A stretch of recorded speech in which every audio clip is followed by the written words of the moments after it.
Every team should have a counselor. You know, like teams have chaplains.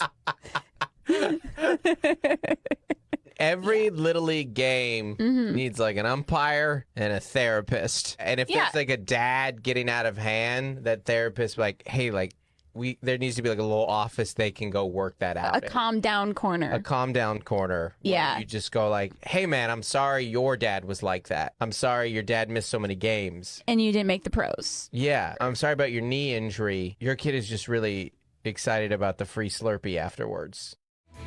That was an excerpt from Dustin Nickerson's podcast, Don't Make Me Come Back There. Now, his book, How to Be Married to Melissa, is being released in softcover later next month, October 10th.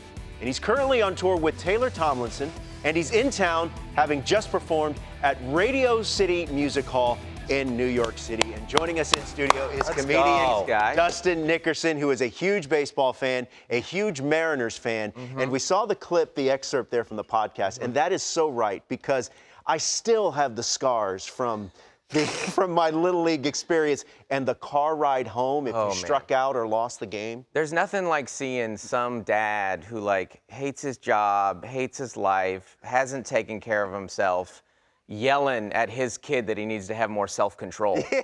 Like, you need to be more disciplined out there. I figured like the worse a dad was at the sport, the harder he is on his child. I figure like that might be that Yeah. correlation. I live it. My son's 13 and I coach every weekend. Yeah. And I always tell the kids, go ask your dad what they hit in high school. Yeah. Because they're screaming at the fence. So it's like, yeah. come on, let us have a little bit of fun. Yeah, you know what they hit? They punched a wall in high school. That's what they did, and broke their finger. It's so funny, because you're like, your kid's going to bring this up for the next 40 years. And you know, anyways. You're on tour. You were telling us you're headed out to Vegas very soon. How's the tour going? It's great. Yeah, no, it's I tour a lot opening for Taylor Tomlinson, and it's like a vacation. It's super easy. I don't have to, it's so wonderful. Like, the key to success is like get moderately successful and then like get a friend who's super successful.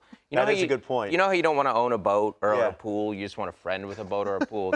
I'm just writing a career like that too. I like that. That's why I like hanging around these two. Yeah.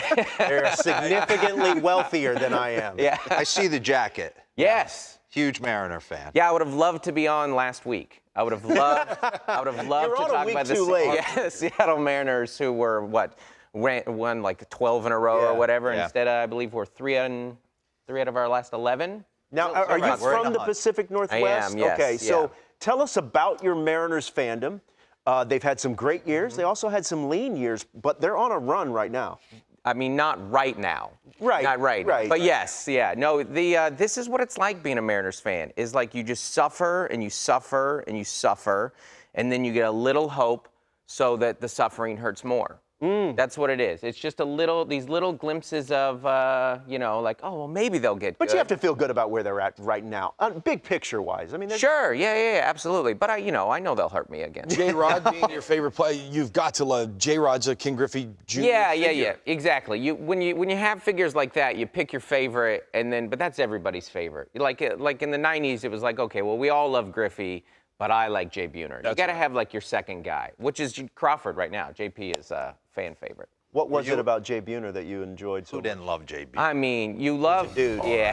He was a dude. You also just loved that they were... Wow, that was queued up fast. You love that we took him from the Yankees.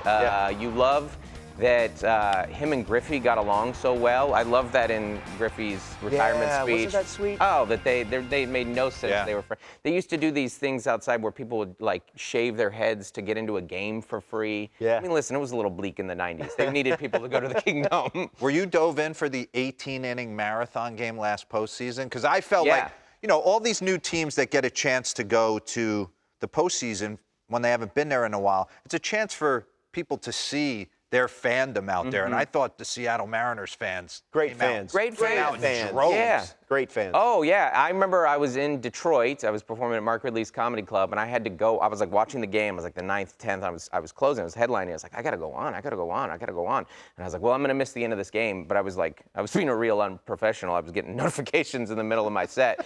And I got off stage. I was like, how is this game still going? And so I just skipped the merch line and then went and got my heart broken. Again, the hope into the suffering. That is, it's a depressed area, a lot of rain. It's happening a lot this morning with the whole New York Jets thing. Yeah. Look, I want to talk to you about performing and ask you about that because I know you said Radio City Music Hall. As a performer, as a pitcher, it was awfully lonely and frightening to take the mound. Taking the stage at Radio City. Yeah, I mean, you and I are the same. Everyone knows I would that. definitely agree with same that. level of accomplishment, same level of good looks, athleticism, and wealth. No, it is. I think that people look at stand-up like, I can't believe there's just one. The same way that the pitcher, I've never thought about it, is very much like a pitcher. Like, yeah, when you're a band, it's like being in the This field. guy stood over here and hoped the base hit. Yeah, now just switch instead of like, I need to get this guy out. It's people going, make me laugh. That's right. It's people's like number one fear public speaking is people's number one fear. And then like doing stand up is like a heightened version of it. So, thankfully, we all got some. How did that materialize? I mean, you standing up in the living room, entertaining your family, Oh, and then no, your no, buddies no, tell no. you, hey, you're I mean, how funny. far back do you want to go? Do you want to go into like the childhood When you said, I'm going to pain? try this for real. I was a late start. I was 27. Wow. Married with 2 kids at the time. Still married, 3rd kid. When I went to my first open mic. Melissa. Yeah, there's the lovely Melissa Nickerson right there. So I was. It was one of those things that you're like, I think I always want to try this. And your wife is hiding behind this pillar there. I'm not sure what that says about.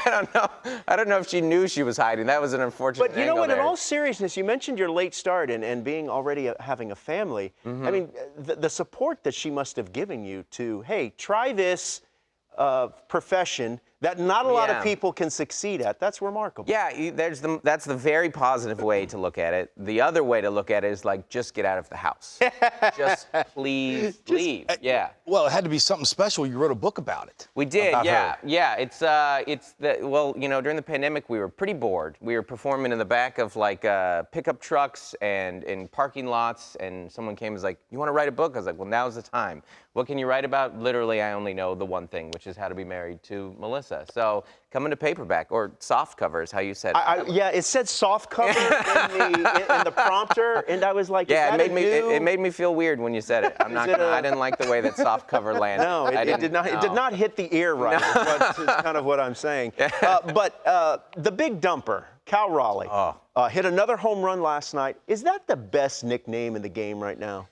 The big dumper. Oh my gosh! I mean, who even comes close to the big dumper? I mean, the thing is, he might have the best normal baseball name too. Cal Raleigh. I know, it's a good that one. is a baseball name. That's a big. You're good right. one. That's a good call. That's a Cocoa Crisp. That is like, there's certain names that just feel baseball-ish, and man. If you're going to be called the big dumper, you've got to execute, and he delivers. Have you had that uncomfortable conversation with someone who doesn't know why they have that nickname?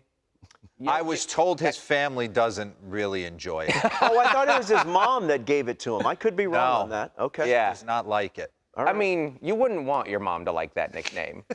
You wouldn't I want think in today's day and age, it plays. Yeah. You're saying body parts Yeah. play in today's climate. Yeah. This is fun to watch you guys We're the navigate body this on positivity. TV. This is really, really fun. No one trying to get in trouble on here. I really like this. That's we basically all what follow we the try Lizzo to do. story. Be careful, everybody. Dustin, thank you very much for joining us. Thanks for having me. Congratulations on the soft cover release I don't like of it your at book. all. I don't. It's almost like moist. Yeah, soft cover is like what you like. It's when you buy a cheap golf case. Yes. That's what a soft cover. Well, is. congratulations on your moist soft cover release. Here are some tour dates for Dustin go. Nickerson. It's the Halfway There tour. You got dates in Vancouver, and then you mentioned Phoenix. Ooh, going to Phoenix and Vegas a couple of times. Thank you very much for joining us. Thanks for having me. Congratulations Appreciate it, on all your success, and Thank you. best of luck to your Seattle Mariners. Whew, fingers crossed.